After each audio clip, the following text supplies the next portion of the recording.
All right, I'm saying too much. I'm saying too much. I just have them. I just have them. The trusted source has told this office that the FBI knew Austin was going to be attacked today and had dispatched officers from its Dallas headquarters yesterday afternoon to be in place for today's incident. Did you hear that? Dallas office dispatched agents yesterday afternoon to be on the ground in Austin. We heard this in 1996 after the Oklahoma City bombing in 95, and then it was declassified 7 years ago that the FBI anti-terror unit was in Oklahoma City, was running a drill, the BATF was there, federal offices everywhere were told to evacuate except for Oklahoma City, Alfred P. Murrah building. And I was even talking to one of my employees whose dad worked at a federal building back in 95. That morning, they were told to get out in Dallas. I mean, I already know all this, but, I mean, I've got people that work here that their daddy told them about it. That's WorldNet Daily, Associated Press, Reuters, you name it.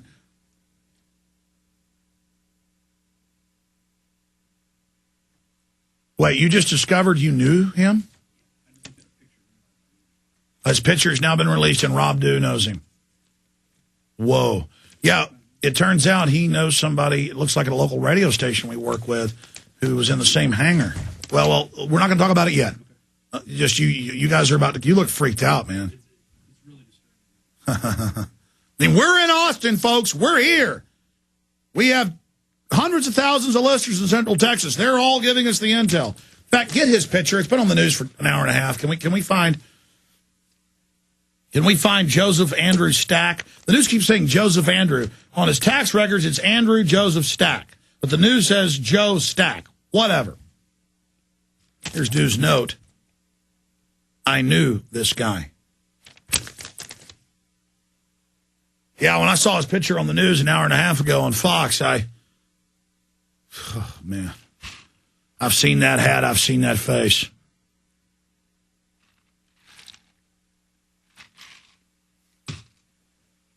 Gosh, you know, they got that saying, no rest for the wicked. I don't feel wicked. I feel like a good guy. Why the hell? I was telling my wife, I'm going to take off a few days next week. I'm going to take the kids fishing. My kids beg for me to be home. I just love them.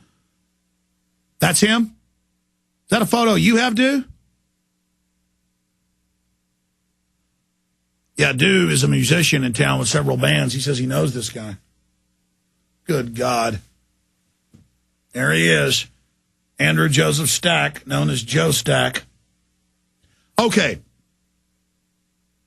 Again, we're live if you just tuned in.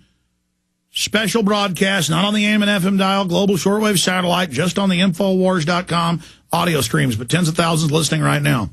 This will be uploaded to prisonplanet.tv right after we're done. For everybody that wants to archive it, watch the video, listen to the audio, go back over it.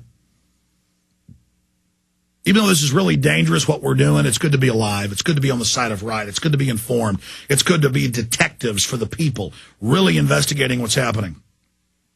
Source. This is the big breaking news. Source. FBI knew Austin attack was coming. Dallas office dispatched agents yesterday afternoon to be on the ground in Austin. A trusted source has told this office that the FBI knew Austin was going to be attacked today and then dispatched officers from its Dallas headquarters yesterday afternoon to be in place for today's incident. The source claims, and we know this source and they've done good work in the past. That's what's scary. I wish this wasn't true.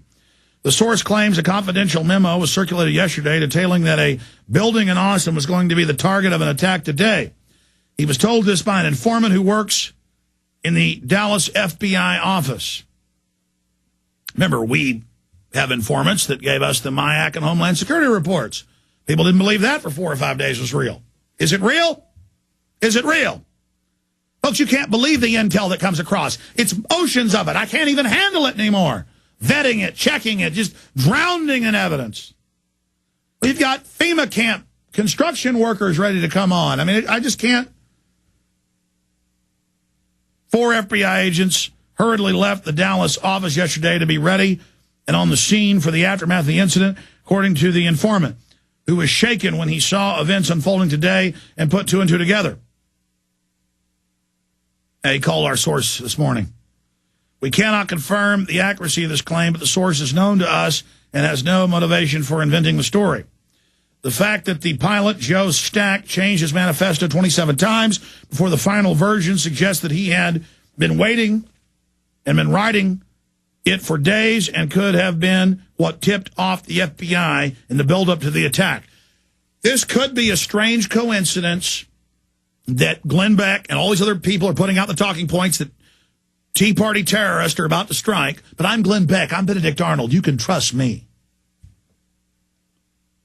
It could be it's all a coincidence. It could be that we're wrong. He could just be a lone nut. Could be. Could be.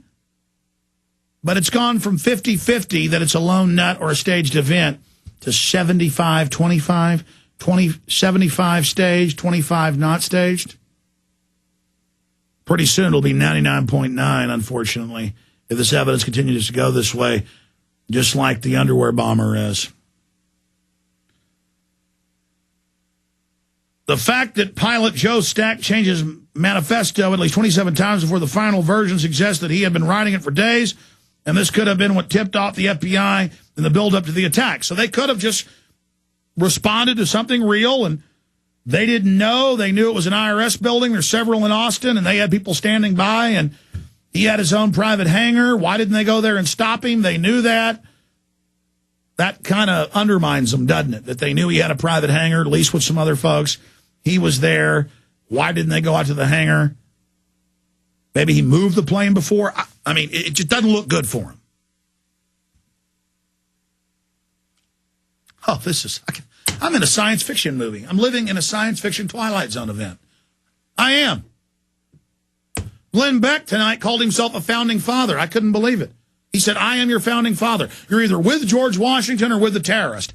He's copying me, but twisting it. I said you're either with the spirit of 1776 and George Washington or with the New World Order. I can't handle it, man.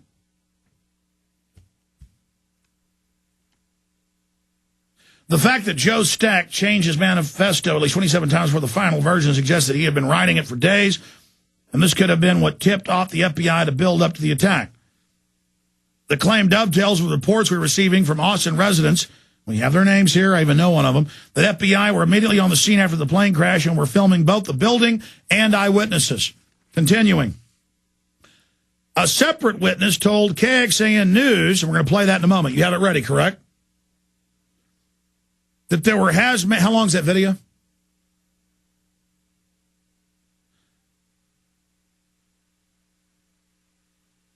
Okay, good. A separate witness told KXAN News that there were hazmat teams and fire trucks in place across the street before the plane struck the building. InfoWars reporters who spoke with neighbors at Stack's house, which he had burned to the ground before crashing the plane, expressed surprise at how quick emergency services responded to the fire. One neighbor, named Elbert, said the emergency crews arrived 5 minutes ahead of he made the 9/11 call. Whether the attack was the work of a lone individual or part of a larger setup, the aftermath is being exploited to the fullest by the corporate media and people like Glenn Beck, who are blaming the incident on constitutionalists and the liberty movement. We have a link to that. Implying that anyone who shares any of these grievances outlined in Stack's lengthy manifesto are intent on crashing planes into buildings. Of course, the previous staged terror attack, the Christmas Day underwear bombing incident, was proven to be a setup, and the authorities repeatedly had to change their cover story after eyewitness Kurt Haskell and others, who were initially derided by the media, were eventually proven right in the fact that the bomber was allowed to board Flight 253 by order of the State Department. We are providing the following tip line in Austin to send their eyewitness and news tips about this incident to 512-646-4444. All right, I'm going to play a few minutes of the KXAN with them saying the emergency crews were already there. This happened on Oklahoma City. That came out in congressional and state hearings, that they were already parked, ready, there, beforehand, and the BATF showed up seconds after, telling a doctor that stopped, bandaged me up. I was up on the top floor. I'm hurt. The doctor said, hell no. And cops showed up and they killed some of them, like Terrence Yakey. Called his partner and said, feds are following me, and they tortured him to death. These folks don't play games, and they want to scare you into submission and demonize the Tea Party movement because it's the most vocal, mobilized people against this tyranny. We're going to play this local TV clip Then I'm going to get our guest in here, our witnesses, Rob Dew, Jason Douglas. In fact, let's play the part of the KXAN, then fade it down almost immediately. So I'm going to take a break and get them in studio, and then play a few minutes of me on Russia Today, just an hour or two ago. I guess now 3 hours. Gosh, time flies. About 3:15, breaking down what happened on international television.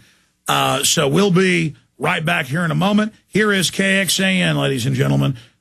This is key. Watch that screen.